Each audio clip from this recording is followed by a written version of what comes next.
Le bel esprit. Oh oui. Mes amis, alors que midi vient tout juste de sonner ici à Nice, et qu'il y a le coup de canon pour les Niçois ou les gens du Sud qui savent qu'à Nice, il y a toujours un coup de canon à midi, oh oui, nous commençons cette review de WWE Raw du 14 avril 2025 depuis Sacramento, en Californie, épisode 126 des TLR Reviews. Et j'y pensais hier, après un week-end très chargé, une semaine très chargée énergétiquement, oh oui, et presque 2 reviews en 2 jours, et vu que j'ai fait celle de SmackDown le dimanche soir, en fait je me disais, et ça va bientôt faire un an presque que la chaîne a été relancée de façon phénoménale, pour citer le surnom de AJ Styles.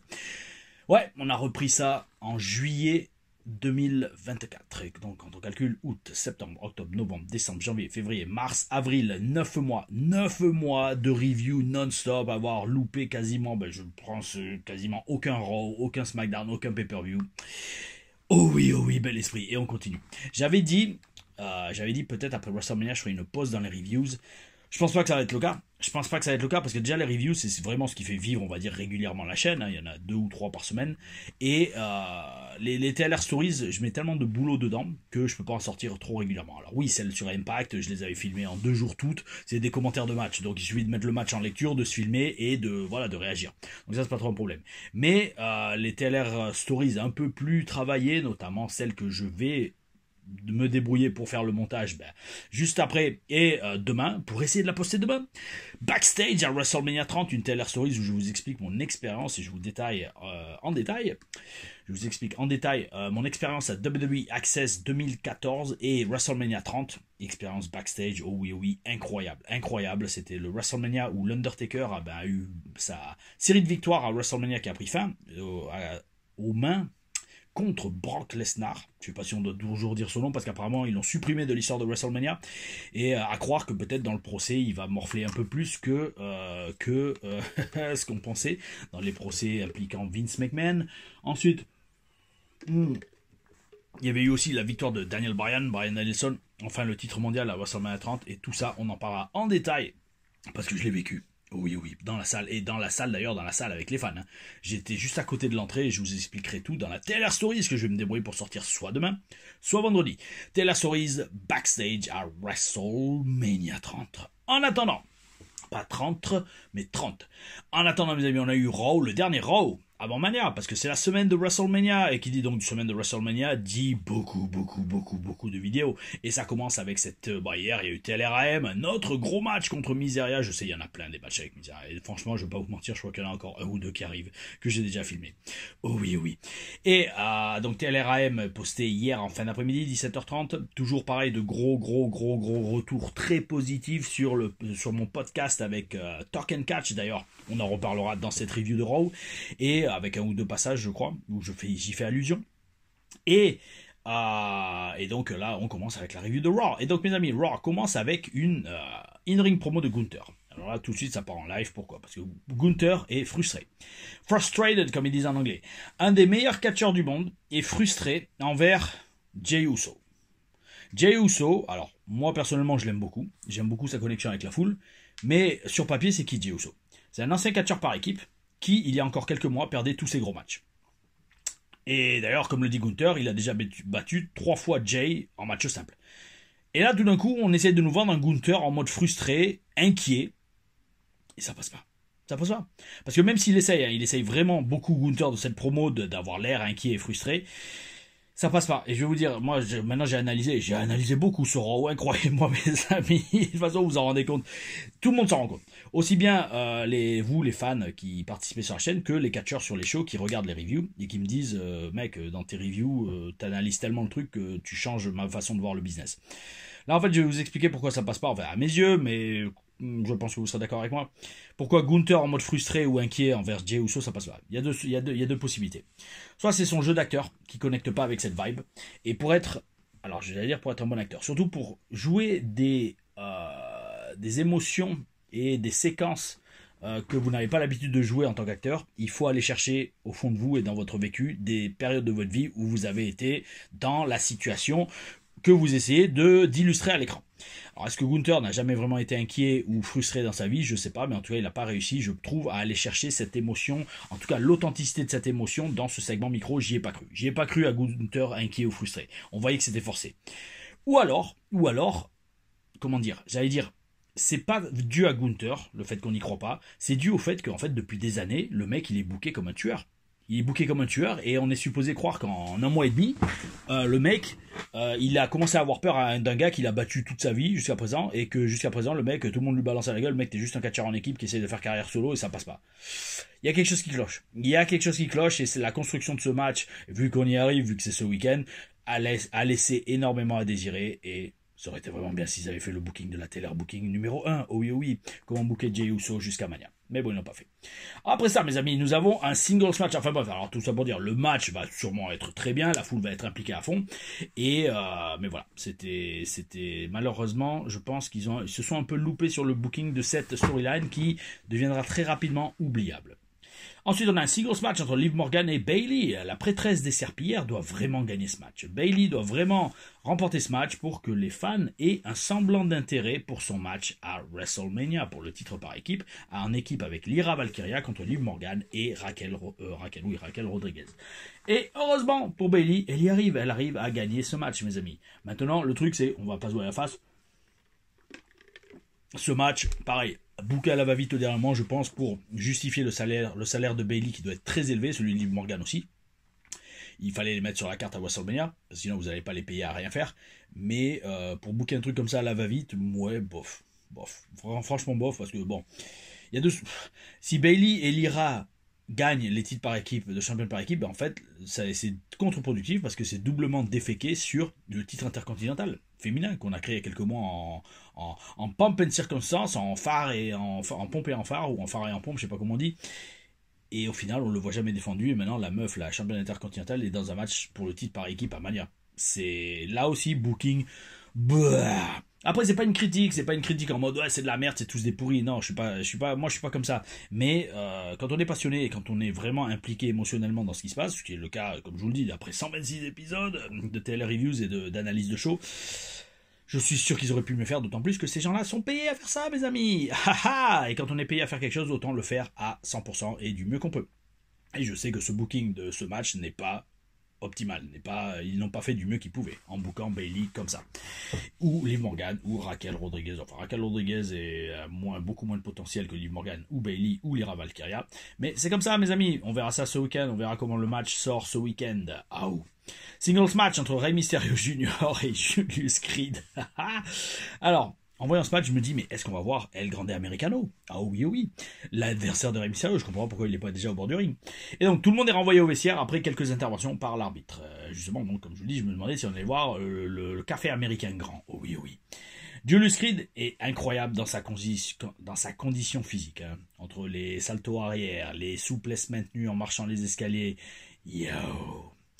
Bon, je vais pas répéter ce que je dis à chaque fois quand je vois un Julius Creed ou un Brutus Creed, que les gars sont des heels et ils font des spots qui les font acclamer par la foule, parce que beaucoup disent oui, mais c'est un peu leur gimmick, ils sont tellement fiers de leur capacité athlétique que oui, c'est des heels, mais bon, ils les montrent quand même. Oui, mais non. Parce que vous êtes un père de famille qui a jamais regardé du catch de votre vie, vous allez voir Julius Creed, vous allez l'acclamer. Vous en foutez que le mec est supposé être un méchant, vous allez voir ce qu'il fait mec, respect à ce que tu fais, tu vois.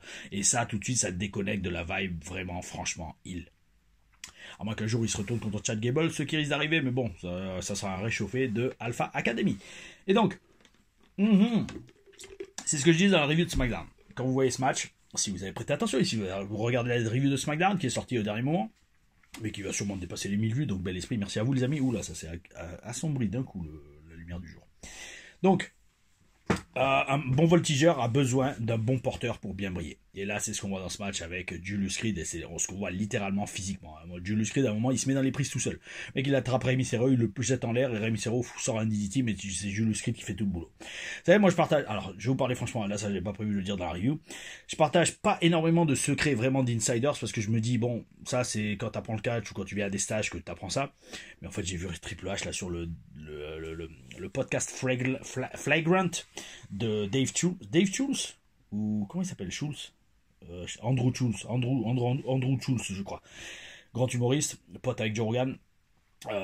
Triple H annonce la couleur, il explique même comment monter un match. Alors je me dis, bon, qui suis-je pour ne pas partager, j'allais dire, les secrets d'Insiders. Mais sans plus. Bon, bref. Tout ça pour dire, ouais, vous voyez certaines prises dans ce match avec Rey Mysterio et Julius Creed fait tout seul. Mais donc, encore une fois, l'important c'est d'avoir un bon porteur pour un voltigeur. Un voltigeur, s'il n'y a pas un bon porteur, ses prises seront pourries, dégueulasses. Et je disais ça dans l'arrivée de SmackDown par rapport à Rey Fénix. Il catchait avec un catcheur qui savait s'adapter à son style mexicain. Rey Jr. gagne le match et El Grande Americano, oh oui, glacé pour moi s'il vous plaît sans sucre, arrive enfin et étale par terre le roi du mystère.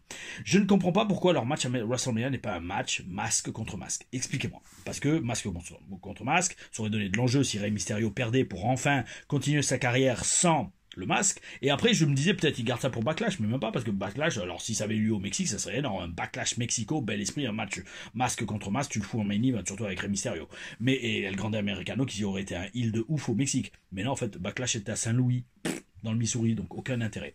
Vraiment, je comprends pas pourquoi ils n'ont pas fait masque contre masque. Et je pense pas qu'ils vont l'annoncer à SmackDown, vu que El Grande Americano, Rey Mysterio, Chad Gable, bref, 3 catcheurs différents sont du roster Raw sur Netflix depuis le 6 janvier 2025. Et Rhea Ripley. Ensuite, on a un singles match. AJ Styles contre Karrion Kross. Alors, on revoit enfin Kross en action. Et ça, c'est très important. Mes amis, j'ai beaucoup analysé là aussi ce match. Je vous explique. Alors, Karrion Kross. Expliquez-moi déjà comment c'est possible que, bon, sauf si bien sûr il était blessé, mais comment c'est possible qu'après presque 6 mois sans match simple à la télé, le mec n'a pas amélioré son physique. C'est, alors oui, à mes yeux, c'est scandaleux. Mec, t'es payé, t'es un roster de la route, mais taille-toi le meilleur des physiques possible, surtout que t'es jamais en action dans le ring. Donc tu peux te défoncer à la salle et ton corps récupérera. Et après j'ai regardé son style. Karrion Kross a un style très lent, très lent, et pas nécessairement de main eventer. Il n'y a pas de changement de rythme, ni d'accélération, et en voyant cela, je comprends un peu pourquoi on ne le voit pas plus en action dans le ring. Là, c'est bon, j'ai capté, je me dis, on se pose pas de questions pourquoi Karrion Kross n'est pas en action, parce qu'en fait, quand vous êtes à la WWE, vous êtes au niveau du catch mondial, là, j'allais dire, les conneries sont finies. Il faut avoir un style vraiment de catch mondial.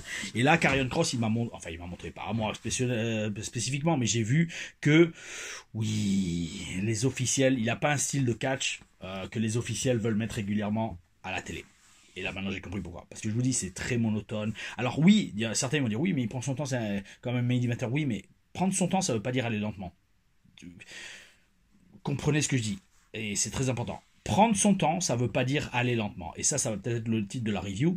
Pourquoi ? Parce que prendre son temps, c'est-à-dire, il faut quand même accélérer quand il faut. Karrion Kross, là, ce match avec AJ Styles, qui est quand même un catcheur exceptionnel, une légende, hein, le match, limite, devient boring. Et c'est très grave contre AJ Styles. Ensuite, donc je reprends. La foule elle-même, d'ailleurs, donc a l'air de s'en battre un peu les steaks. Elle s'en bat les roupignoles, elle s'en bat les corones, elle s'en bat les couilles. Comme quoi, et c'est là aussi... Bon, genre, c'est là donc comme j'en ai parlé dans le podcast Talk and Catch, vis-à-vis de l'importance de la production pour certains catcheurs, Karrion Kross sans son entrée et sans Scarlett Bordeaux à ses côtés, je pense que la foule s'en foutrait totalement. Vous prenez Karrion Kross tel qu'il a catché dans son match avec AJ Styles, vous lui enlevez son entrée de ouf, vous lui enlevez Scarlett Bordeaux qui est encore de ouf, et en fait les gens s'en foutent. Alors oui, il a un look, mais si dans le ring le look ne s'adapte pas, enfin son style dans le ring n'est pas aussi impressionnant et divertissant, dans un sens connectant avec la foule que son look, c'est qu'il y a un problème. Et là, le problème, je commence à capter pourquoi Karrion Kross n'est pas plus mis en avant à la WWE. Alors peut-être, oui, c'est facile de briller à la TNA, où c'est tous des nains, entre guillemets, dédicace à JBL, TNA. Peut-être c'est facile de briller à la AEW, où le booking est en dents de scie. À la WWE, où il y a un peu plus de structure, si vous n'êtes pas au top à tous les niveaux, ça va poser problème. Et donc, tout ça pour dire, mes amis, j'en parlais dans le podcast Talk and Catch, qui a dépassé les 2000 vues, bel esprit. Oh oui, ils sont très contents du retour, et peut-être qu'il y en aura un deuxième, ou ça sera des questions de fans, qui sait. Et donc, dans ce podcast, je disais que l'importance de la production, et ça, c'est très important, mais c'est très important surtout que les fans comprennent. Vous savez, quand vous voyez à la WWE ou à AEW, vous voyez des gars en disant, ouais, putain, il réussit trop bien, il est trop fort et tout, oui, mais Dites-vous que quand vous avez une entrée de ouf avec des lumières de ouf, que vous avez des caméras haute définition dans la gueule, que vous avez un booking qui vous permet de briller, oui, vous allez être une star si vous êtes un tant soit peu doué. Et même si vous n'êtes pas doué, vous allez quand même être une star. Regardez combien de fois dans l'histoire de la WWE, on a vu des catcheurs qui étaient pourris dans le ring, mais parce qu'ils avaient une grosse entrée, parce qu'ils avaient un gros look, et qu'ils s'étaient bien mis en avant avec des vignettes un éclairage de ouf et une tenue de ouf, et ben les mecs on les voyait comme des stars, et parce qu'en face de lui on mettait des catcheurs, en face de lui ou elle, dédicace à Jade Cargill, on mettait des catcheurs qui savaient chuter et les faire briller. C'est ça le catch. Enfin, c'est pas ça le catch. Le catch à la base, c'est pas ça. C'est deux catcheurs ou deux catcheuses qui savent catcher, qui savent mettre en place un match compétitif de façon théâtrale et divertissante et intense et crédible pour l'implication émotionnelle du public. Oh oui, oh oui. Et donc, parti de là, on voit donc avec Karrion Kross, il y a un problème parce que sans son entrée, sans sa production, ben, très rapidement, il serait passé aux oubliettes. Et donc, l'importance de la production pour un catcheur, c'est oh oui, la base. Oh. Et donc, comme je dis, heureusement qu'il y a Jay Styles dans ce match quand même, parce qu'il gagne, et logiquement, avant Mania, ce qui est important vis-à-vis de son match avec Logan Paul. Alors, maintenant, vis-à-vis de ce match, pareil, Karrion Kross contre Jay Styles, la grande question c'est, est-ce que c'était un dernier essai à Karrion Kross, parce qu'apparemment son contrat arrive sur la fin, j'ai lu ça sur Internet, est-ce que c'est un dernier essai, on lui dit, vas-y, montre-nous ce que tu vaux face à AJ Styles, sinon ton contrat, on le renouvelle pas. Ou alors, dans tous les cas, la décision a déjà été prise de ne pas renouveler son contrat et on lui donne ce match contre AJ Styles, un peu comme sa carte de visite, le truc qu'il pourra envoyer à d'autres compagnies à droite à gauche, une fois que son contrat sera pas renouvelé, pour dire, regardez, mon dernier combat c'était contre AJ Styles à SmackDown, juste avant WrestleMania. C'est possible aussi, c'est très possible également. Et mais alors dans ces cas-là, je vous comprends pourquoi il s'est pas sorti un peu plus les doigts, pour faire un peu plus dans ce match. Je sais pas. Bon, ils ont essayé de raconter une histoire, notamment avec la simulation de la blessure à la cheville. Mais ça, frérot, tout le monde peut le faire. Hein. Bon. Enfin bref, après ce match, si c'est le cas, bonne chance à Karrion Kross pour la suite de sa carrière. Logan Paul arrive, il fait une promo très bof, très bof, toujours basique. Là, il commence à montrer ses limites. Et on en revient à la phrase classique de Cesaro. Ce business, c'est un marathon, c'est pas un sprint. Logan Paul est parti sur des chapeaux de roue avec des prouesses athlétiques, avec son buzz des réseaux sociaux et la hit qu'il avait. Là, maintenant qu'on le voit un peu plus régulièrement à la télé, on commence à se lasser. Pourquoi? Parce qu'on se rend compte que, comme on dit dans le catch, c'est un one-trick pony, c'est-à-dire un poney avec un seul tour de magie. Ouais. Et même moi, il commence limite à me décevoir. Hein, parce que je fondais beaucoup d'espoir en lui. Et là, au final, je me rends compte que ses promos, c'est les mêmes. La hit, ça devient basique. Bah, il a même besoin d'un clip vidéo pour se faire briller. Pour expliquer tout ce qu'il fait dans la vie. Ok, frérot. Mais si t'es pas capable de nous faire comprendre en parlant au micro, c'est que t'as un problème niveau charisme ou niveau échange d'informations et de communication au micro. Comme disait Dusty Rhodes, d'ailleurs, Dusty Rhodes, j'en parlerai. Et photo à l'appui. J'en parlerai dans la TLR Stories de Backstage à WrestleMania 30. Mais Dusty Rhodes nous disait, lui, il détestait dire promo days. Promo days, quand on faisait les promos devant lui, il disait, non, moi j'appelle ça communication skills. C'est très important, pareil, la nuance, parce que nous, quand on est jeune catcheur, on est un peu con, et on se dit, ouais, je vais faire une promo, qu'est-ce qu'on a ce soir? On a promo après l'entraînement? Ouais, d'accord. Non, c'est pas juste faire une promo, c'est pas juste, ce soir, je te défie, dans le ring, et je vais te battre, oh oui, bel esprit. Non, c'est pas juste ça. Dusty appelait ça, et Dusty c'était quand même une légende, RIP, communication skills, l'art de la communication, les capacités à communiquer. Et pour communiquer, c'est pas juste faire une promo. Communiquer, vous pouvez communiquer juste avec un regard, vous pouvez communiquer juste avec un silence, vous pouvez communiquer avec les mains, vous pouvez communiquer avec le langage corporel. La communication de quelque chose, c'est ça en fait le but d'une promo, c'est pas juste dire la date et le lieu du combat et donner envie aux gens de le voir, c'est communiquer quelque chose, des émotions, un message, peu importe. Oh oui. Et Logan Paul est très limité là-dedans, j'ai l'impression. Et il porte son nouveau finish que, franchement, à part AJ Styles ou... comment il s'appelle? C'est pas DJ... Ah, mince. Paris. Le mec dans LWO. Ah, j'ai oublié son nom. Joaquin Wilde, c'est ça. Joaquin Wilde. Je pense que le finish, le Pulverizer, c'est ça. Le finish de Logan Paul, il n'y a que AJ Styles ou Joaquin Wilde qui peut le prendre à la WWE. Donc, ça va là aussi être très rapidement limité. Oh oui. Alors après, mes amis, on a une promo dans le ring. Est-ce que c'est nécessaire de Jey Uso? Alors là, il a des lunettes noires. Il est tellement concentré sur Gunther que littéralement, il chie sur tout son merchandising qui a déjà dû lui rapporter des dizaines, voire des centaines de milliers de dollars. Le mec, il a plus aucun t-shirt à son effigie, Jey Uso, mais il a même plus les lunettes avec Yeet. Non, il est habillé tout en noir et limite il en devient boring dans sa façon de s'habiller. Alors oui, c'est pour raconter l'histoire que et maintenant il est concentré, qu'il ne rigole plus et qu'il va tout faire pour gagner le titre à Mania parce que c'est devenu personnel depuis que Gunther a attaqué son frère. Ok, c'est basique. Mais on connecte pas. Enfin moi personnellement je connecte pas. Et le truc c'est... Le truc c'est que voilà, Triple H il est apparu donc comme je disais sur le Flagrant podcast et il expliquait qu'aujourd'hui les fans s'intéressent autant à ce qui se passe devant les caméras que derrière. Mais là en fait tout le monde comprend que Jey Uso et sa victoire au Royal Rumble s'est passé au second plan. Et que dans le booking de ce WrestleMania, le gagnant du Royal Rumble est devenu un low carder, voire un mid carder au meilleur des cas. Et donc parti de là, ils auraient pu faire quand même un peu plus d'efforts que de nous faire la façon dont ils ont sorti cette storyline où là aussi on a l'impression que ça a été booké à la va-vite. Je sais pas.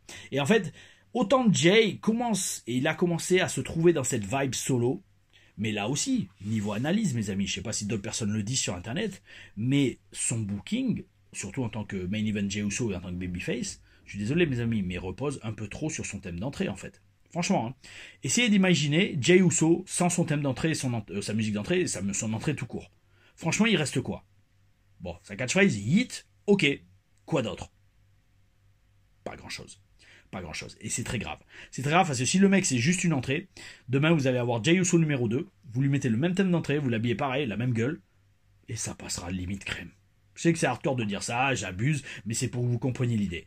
Jey Uso, je le vois, il n'y a que son entrée en fait qui le fait briller, presque dans un sens, il y a la catchphrase, mais vous comprenez ce que je veux dire. C'est pas un LA Knight qui brille par sa personnalité, vous voyez ce que je veux dire? Ou un Seth Rollins qui brille par son intensité et ses promos micro, ou un Roman Reigns qui brille par son charisme. Et c'est dommage. C'est dommage parce qu'il y a quand même un bon coup à jouer avec Jey Uso vis-à-vis de sa connexion émotionnelle avec le public. Mes amis, je sais pas, mais dans ce rôle, j'ai poussé l'analyse de ouf, peut-être trop. Dites-moi si c'est pas des fois trop. Enfin, oui, alors non, il le faut, parce que je pense pas qu'il y ait personne sur le YouTube, en tout cas francophone, qui analyse les shows comme moi je le fais. Mais c'est les 20 ans d'expérience qui parlent, les amis. Et donc, après ça, on a un singles match entre Penta et Finn Balor. Alors, est-ce que j'ai poussé l'analyse dans celui-là? Non. Par contre, dans le main event, oui, ça, j'ai bien, le segment final, j'ai bien poussé l'analyse. Alors, restez pour une grosse analyse de Raw. Oh oui, oui. Une analyse poussée à l'inverse de ce booking. Peut-être ça va être aussi dans ça le titre de la review. Parce que l'autre c'était quoi? C'était aller lentement ne veut pas dire ralentir ou prendre son temps, ça veut pas dire aller lentement. Non, bon, fuck, je veux dire ça, allez. Le titre, ça, parce que j'ai oublié, le premier titre suggéré, le titre de la review, ça va être une analyse poussée de Raw à l'inverse de ce booking, du booking WWE. Oh oui, oui. Singles match entre Penta et Finn Balor. Alors, j'ai déjà dit, mais Penta, il me rappelle beaucoup la Parka. J'adore sa façon de marcher avec la tenue en squelette. Oh oui, oui, bel esprit. Et alors là, donc, comme je le disais, par rapport à Karrion Kross, ok. Finn Balor, le mec, il affiche toujours une condition physique de ouf à 43 ans. Alors, expliquez-moi, Karrion Kross, qui est plus jeune que lui, pour quelle excuse il a? Quelle excuse il a? Surtout qu'en plus, Karrion Kross est loin d'avoir eu la carrière, et donc tous les chocs sur le corps et la fatigue corporelle qu'a eu Finn Balor et Fergal Devitt. Ensuite, Braun Breaker arrive, et magnifique clin d'œil, un des plus grands spears de l'histoire de la semaine dernière sur Carlito, ça c'est clair et net. Carlito s'enfuit de le spot où il s'était fait spirer, lancer, transpercer. Et d'ailleurs, ce spear aurait dû être un WrestleMania moment, mes amis. C'est dommage qu'il l'ait fait à un Raw. Ils auraient dû le garder pour WrestleMania. Et ça aurait été un WrestleMania moment qu'on aurait vu, revu et revu pendant des années. Oh oui, oh oui. Et mes amis, on en arrive au segment final. Bon, enfin bref, on va voir le match à 4 pour le titre intercontinental qui risque d'être pas mal. Bel esprit, oh oui, oh oui, avec 4 talentueux catcheurs. Et le segment final entre Roman Reigns, Punk, Rollins. Alors là, mes amis, c'est énorme. C'est énorme parce que Paul Heyman se fait huer. Roman Reigns se comporte comme un enfant gâté, fils unique, et il se fait acclamer. Et Paul Heyman se fait huer parce qu'il respecte une faveur dans laquelle il s'est engagé pour essayer d'aider Roman Reigns. C'est magnifique. Le public catch, c'est un truc de ouf. Et Roman Reigns, comme je dis, il se pose en victime de la trahison de Paul Heyman. Alors, Seth Rollins arrive. La dynamique, again, est énorme dans ce segment et dans ce match. Pourquoi? Parce que l'enjeu du match, au final, il s'est construit sur plus de 10 ans. CM Punk est avec, Paul Heyman est avec CM Punk depuis beaucoup plus que 10 ans, même presque 10-15 ans, facile au moins. C'était 2008, je crois, que CM Punk est arrivé au VW, il me semble, peut-être. Ouais, donc ça fait presque 20 ans. Bon, bref. Et donc, ça fait presque 15-20 ans que ce match se construit. Parce que Roman Reigns, ok, il râle d'avoir perdu son Wiseman, mais ton Wiseman, avant, il était ultra pote avec CM Punk, donc c'est logique qu'un jour ou l'autre, ça allait accrocher comme ça. Et donc, Rollins explique tout ça. Et là, franchement, mes amis, avec la promo que nous sort Seth Rollins, qui est bon, il est excellent. Seth Rollins, j'avais jamais vu aussi bon au micro, et je vous le dis. Même moi, quand j'étais à FCW, c'était pas exceptionnel, hein, quand même. De toute façon, on lui disait, hein, et beaucoup de coachs lui disaient, écoute, t'es excellent dans le ring, mais par contre, il faut que tu travailles ton micro. Là, maintenant, le mec, c'est franchement très très bon micro. Il est tellement intense et il connecte avec tout ce qu'il dit parce que ça vient du cœur, bordel de merde, ça vient du cœur. Et la passion donc que montre Seth Rollins est tellement concrète que si Heyman ne le rejoint pas à Mania, il y a un problème. La preuve, Heyman, je sais pas si vous l'avez vu, non seulement il se reconnaît dans un mec comme Rollins par la passion que Rollins a pour le business quand il dit que moi tous les soirs je suis là, je suis pas comme Roman Reigns qui vient une fois, 3 fois par an, ou alors CM Punk qui se barre pendant 10 ans parce qu'on n'a pas écouté, on l'a pas fait briller. Rollins il est là, même blessé, il est là. Bel esprit, bel esprit, bel esprit. Professionnellement, je connecte énormément avec ce qu'il dit. Et on le voit d'ailleurs dans la façon qu'a Paul Heyman de regarder Rollins. Si vous regardez bien, si vous allez re-regarder le segment, je l'ai regardé qu'une fois et en accéléré. Mais Heyman, son regard, il sourit, il admire limite Rollins quand il parle, il en est presque fier. S'ils annoncent pas l'association Seth Rollins, Paul Heyman à Mania, je sais pas ce qu'ils font. Le booking sera dégueulasse. D'autant plus que Rollins annonce que le vainqueur de ce match, et donc sous-entendu, même s'il ne le dit pas, celui avec qui il s'alliera Paul Heyman, eh ben, va façonner le visage du catch dans les prochaines années. Rollins et Heyman, ça pourrait être énorme. Oh oui, et ça relancerait la carrière de Rollins, qui se rapprochait du clan des serpillères, mes amis. Surtout à Mania. Rollins rentre dans la tête de Reigns, ce qui fait que Roman Reigns se retourne et pousse Paul Heyman au sol. Et dans ce segment, j'ai adoré le storytelling. Alors ça oui, ça aussi, bah, analyse poussée à fond les amis, ça va être le titre de la review. Si vous regardez bien, la promo commence et Roman Reigns et Seth Rollins ont la même coupe de cheveux. Les cheveux attachés, bien gominés, bien mouillés, contrairement à Quentin dans le podcast avec Aqua Pro, Talk and Catch. Ils sont bien coiffés de ouf. Et dès que ça... Alors, ils sont bien coiffés, ils ont la même coupe d'ailleurs. Et quand ça dégénère, hop, la caméra change et là, on les revoit, ils ont les cheveux détachés. Et ils les ont dans tous les sens.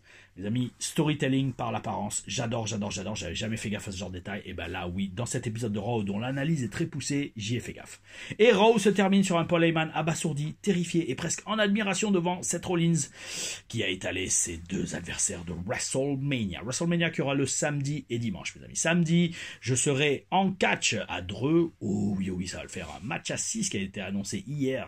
Les Enfants Terribles et Jean-Michel contre Tom Laruffa, Antoine Bernard et Lucas Ménil, oh oui, ça va le faire. Ah, oh, bel esprit, Dreux, il y a toujours une ambiance de ouf, et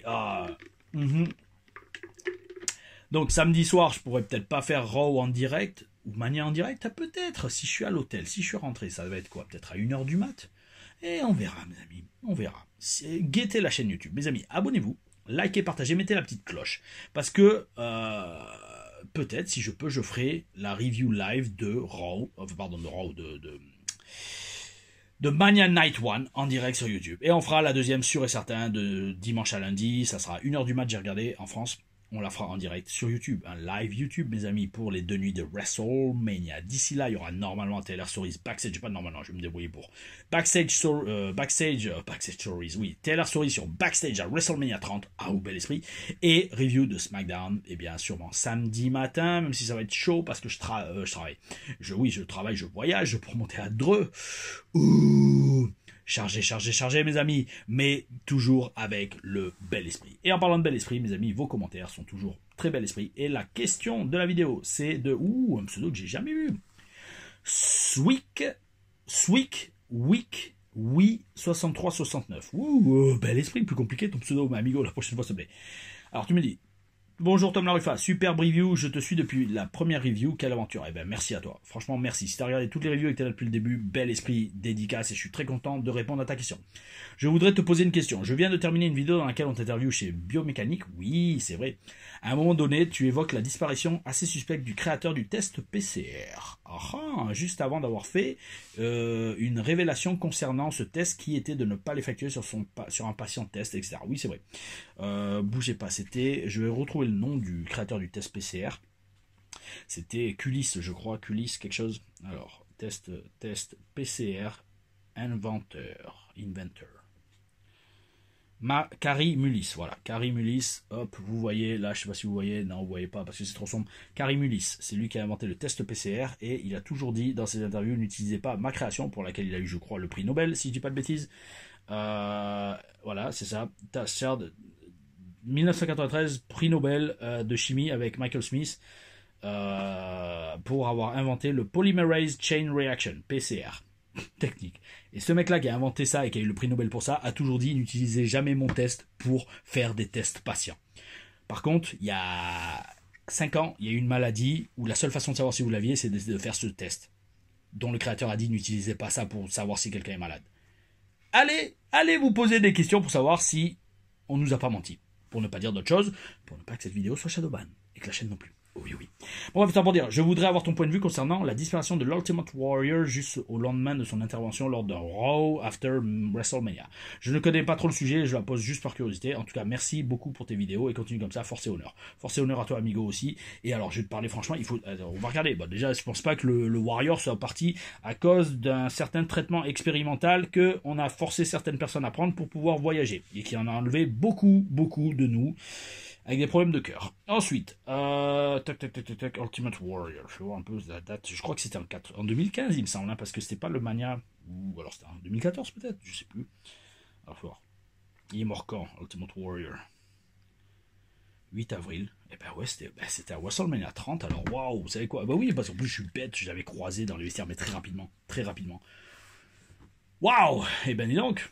Ultimate Warrior est décédé 2 jours après, enfin 1 ou 2 jours après le Mania, ouais 2 jours parce que c'était le 6 avril 2014, 2 jours après le Mania dont on va parler dans la prochaine Taylor Stories. Full circle, j'ai pas fait exprès de prendre ton commentaire. Week, oui, 63-69. Ben, en fait le truc c'est, j'ai absolument, alors Chris Cardiac, mais le mec il a tellement pris, de produits, alors sûrement, alors déjà stéroïdes, je pensais à secret pour personne, le Warrior, mais peut-être aussi d'autres drogues, de l'alcool, je sais pas, j'ai pas trop connu sa biographie. Tout ce que je peux te dire c'est que des fois tu sais, la vie, l'univers est fait de façon, certains vont dire ironique et d'autres totalement parfaite. Le mec a eu l'occasion de renouer, de faire la paix avec la WWE, d'aller faire un speech qui venait du cœur, à l'écran, devant des millions de personnes. Et après ça, il est parti dans le soleil couchant. Riding into the sunset. Mon avis, c'est que l'univers, mes amis, quand vous êtes connectés aux énergies, tout se fait tout seul. Oh oui, bel esprit. Et j'ai passé une super semaine avec Brenda, qui m'a fait faire la review de SmackDown un peu loin, un peu tardivement, mais c'est pas grave, bel esprit, oui. D'autant plus que, enfin je dis ça parce que j'ai eu l'impression d'avoir fait 2 reviews en 2 jours, ce qui était presque le cas, mes amis. Ah bel esprit. Donc mes amis, oh oui, gardez les énergies hautes, gardez les vibrations élevées. N'hésitez pas à aller voir le podcast Talk & Catch. Je vais remettre le lien dans la description. Et d'ici là, mes amis, on se reverra donc dans la semaine. Mettez la petite cloche et abonnez-vous parce que je redis, je pense qu'il y en a encore plusieurs, pas mal de l'audimat qui regardent la chaîne sans être abonnés. Bande de petits loulous, non ça se dit pas, de petits, bon je sais pas, on s'en bat les steaks. Dans tous les cas, mettez la cloche parce que je sais pas quand va être postée la prochaine Taylor Stories, ça sera la surprise du chef, oh oui, mais dans tous les cas, dès qu'elle est faite, elle sera postée. Mes amis, gardez le bel esprit. Ah